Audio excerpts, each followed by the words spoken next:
aşığım sevgi sevlerim.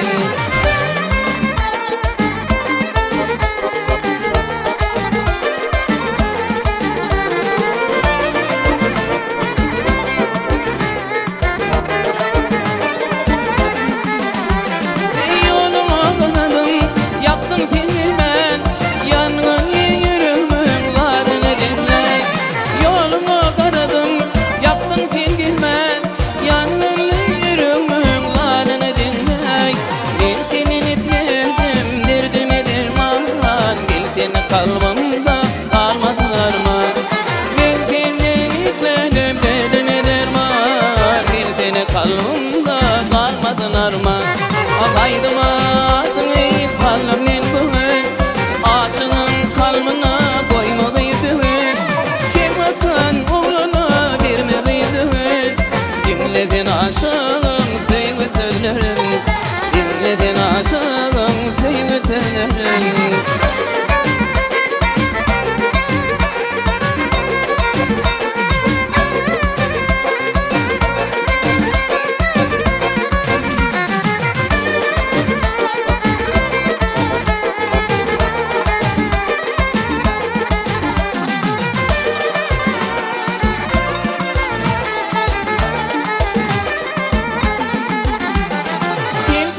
Ay günlerimi gördüm, keşfettim hayalıma getirdim.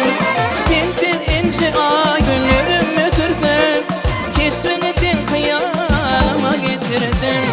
Hayalla saçların şöyle otursun, kıyıda yer yüreğim, kıyıda yer seni. Hayalla saçların şöyle otursun, kıyıda yer yüreğim, kıyıda yer seni. Aydım adını sallam ben bugün. Aşığın kalbine koymalıydım. Kim bakın uğruna vermeliydim. Dinledin aşığın sevgi sözlerim. Dinledin aşığın sevgi sözlerim. Bak bir de yer yürü